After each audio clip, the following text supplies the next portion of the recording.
Ya, assalamualaikum warahmatullahi wabarakatuh. Selamat siang. Ini ada beberapa kasus unit motor Vixen ya, Vixen, CBR, Beat Echo, terus Opel Sonic. Cuman ini saya yang akan tutorial yang mudah aja ya, mungkin bagi teman-teman, karena ini semua sudah ter SOP. Masa dari awal saya tadi tidak ada, jadi ini sudah di SOP semua sama tenaga kerja, jadi tidak bisa dari awal. Ini saya ambil dari awal saja. Keluhannya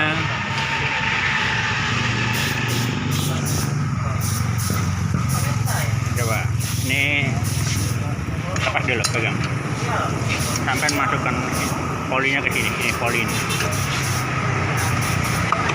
Ini keluhan konsumennya suara berisik di bagian peti gearbox ya. Tahan. Ini mungkin menganalisanya mungkin bisa di gearbox ataupun di bagian movable driven. Untuk memastikannya, copot movable drivennya, kita putar. Berarti ini di bagian gearboxnya dia normal ya. Ini kita yang bermasalah, masukkan movable drivennya.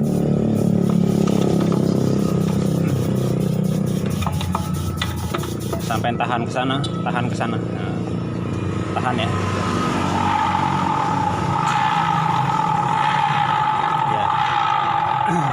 Jadi ini suaranya di bagian movable driven. Nah, ini klaher movable drivennya, ini rokes sama klaher ini ya. Klaher ukurannya 6902 dan ini klaher rokes. Jadi nanti ini dibongkar, sampai bongkar dulu ini, ambil kuncinya.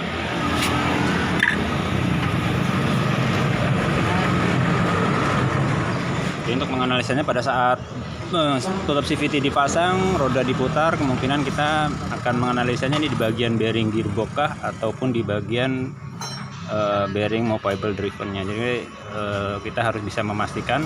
Kita buka dulu movable drivennya, baru kita putar ini rodanya. Terus dalam keadaan halus seperti ini, berarti ini di bagian komponen gearbox aman untuk bearing-bearingnya. Jadi yang bermasalah di bagian movable drivennya ini tadi. Ya, ini kita tunggu pembongkarannya. Ini kalau ini kasus Sonic di MAP ya tadi, di MAP, dan kita ganti filter full pump. Kalau yang ini tadi kasusnya di bagian lampu indikator radiator head ya, dia hidup terus. Cuman tadi terbaca pada saat suhu masih terbaca di 80 derajat, tapi ini lampu ini hidup. Nah, ini sebenarnya agak bingung menganalisanya, kenapa kok bisa hidup padahal suhu hanya terbaca di 80 derajat ya. Seharusnya kalau terjadinya overhead ya suhunya terbaca tinggi. Jadi permasalahannya tadi ada di jalur ini, ECU ya. Jalur ECU-nya adanya kabel korosif seperti itu. Jadi ini langsung saya ambil poin-poinnya saja, tidak dari SOP. Kasusnya ini tadi, posisi pada saat dia lampu indikator radiator headnya, radiator upper ya, dia akan menyala. Cuman tadi saya cek di scanner, dia hanya terbaca pada saat suhunya itu terbaca di 70, dia kok hidup. Itu mungkin kemungkinan besar bisa jadi dari termosensor, pembacaannya tidak sesuai. Ini cuman tadi saya lihat pembacaannya dia sesuai dengan suhu yang terbaca. Pada saat saya kasih air dingin pun dia akan turun dingin. Pada saat ini dicopot ya, kita kasih masukkan di air dingin, dia ikut tuh suhunya terbaca dingin dan suhu voltasenya pun turun, menaik, suhu voltasenya menaik. Berarti ini sensor ini normal. Jadi yang bermasalah tadi kita menganalisanya di bagian kabel yang tidak beres di ECU ya, corrosive pinnya. Ini poinnya tadi udah kasusnya selesai, cuman ini ada tadi dilakukan SOP penggantian rotak karena tekanannya hanya 35 PSI, dinormalkan di 45 PSI. Kalau ini juga permasalahan CBR, kasusnya tadi tekanannya rendah, keluhannya pada saat suhu dingin dia hidupnya susah, jelas ya. Kalau pada saat tekanan full pumpnya lemah, jangankan suhu dingin, kadang suhu panas pun untuk starter dia agak susah ya. Mungkin di kontak beberapa kali dulu, on off baru bisa di starter, dan hidupnya pun agak susah seperti itu. Di kasusnya ini tadi hanya di bagian tekanan full pump yang melemah, cuman kita lakukan full service SOP. Kalau yang ini MAP-nya hanya terbaca di angka 65 derajat, cuman konsumennya saya edukasi, dananya belum ada, jadi hanya melakukan penservisan penggantian filter full pump. Pembenahan ini bocor tadi, tapi ini bekas dibongkar ya, jadi kita nggak tahu permasalahan. Cuma tadi ini bocor semua. Cuman ini juga ada permasalahan menggunakan knalpot racing, pembacaan sensor O2-nya itu tidak normal, ini terlalu tinggi ini. Karena menggunakan knalpot racing ya, ini terlalu tinggi. Jadi sensor O2 ini membaca kadar oksigennya tidak sesuai dengan pembacaan yang dikeluarkan. Jadi sensor O2 tidak sesuai untuk membacanya. Jadi nanti mungkin diedukasi untuk merubah ini, diperpendek supaya ini masuk sensornya ke sini seperti itu. Cuman ya kembali ke konsumen ya, kalau sebagai mekanik hanya bisanya mengedukasi seperti itu. Jadi yang saya posting untuk channel video hanya kasus di bit eco-nya saja. Yang bermasalah tadi di bearing movable driven ya. Ya, udah dibongkar bearingnya. Nah, jadi ini sampean bongkar dulu semua. Bongkar ini, sampean putar saja. Coba ini sampean pegang video ini HP ini. Cara pembongkarannya, kalau ini masih normal dia enak kok, nggak usah pakai dipukul-pukul. Nah seperti ini. Tapi biasanya kalau udah stempetnya ini terlalu kering, agak susah bukanya. Seperti ini. Nanti ini kita ganti stempet baru ya.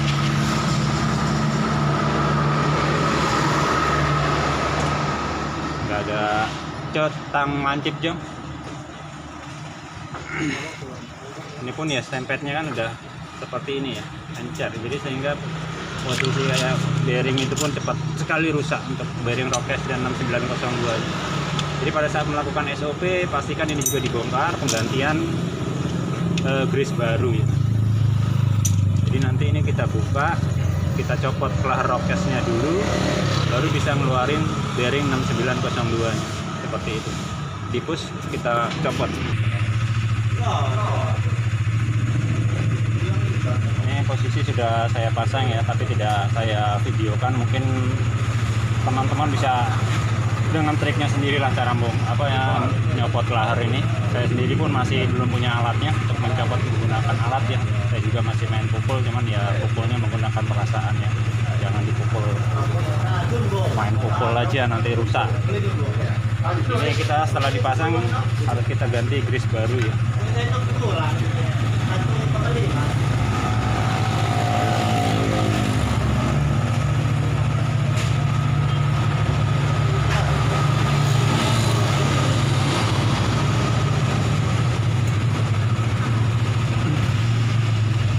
Nanti pada saat sudah pemasangan ini tidak terkena bekas bensin ataupun ini ya, grease ya, dia akan merusut nanti. Jadi dipastikan dibersihkan, kita keringkan ataupun dicuci pakai air, sabun, nanti dikeringkan baru dipasang. Setelah itu kita pasang nih.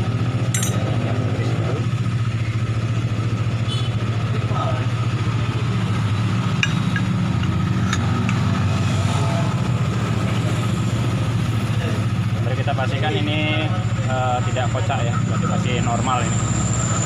Kita pastikan di sela-sela ini nanti dikasih grease agar adanya pelumasan supaya tidak termakan ya oleh gesekan.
tidak bersuara ya, halus ya.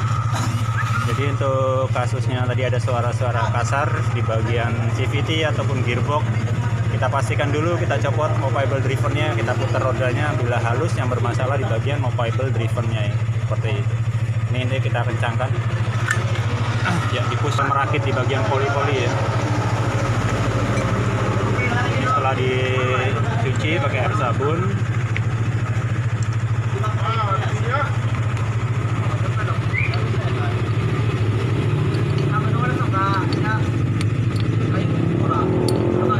pastikan slidernya tidak kocak ya.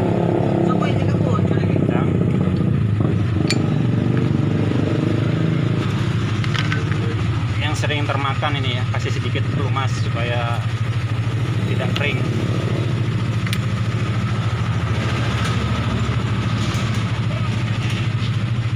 Caranya seperti ini.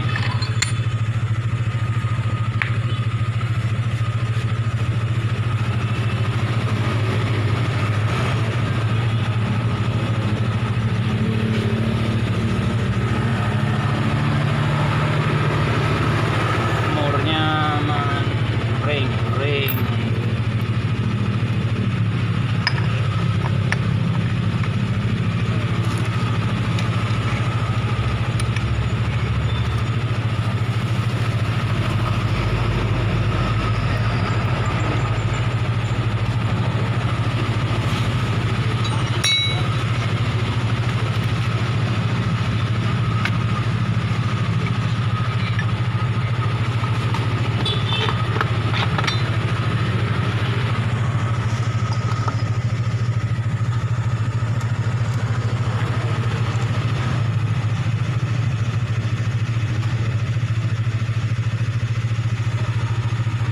Ini jadi nanti mungkin dikencangkan sama tenaga kerja. Kita lanjut ke sana saja. Untuk kasusnya suara kasar di bagian gearbox atau CVT, kita pastikan dulu sebelumnya. Jadi ini untuk bit ECU ini bermasalah, ada suara kasar di bagian belakang, yang bermasalah di bagian bearing movable driven ya.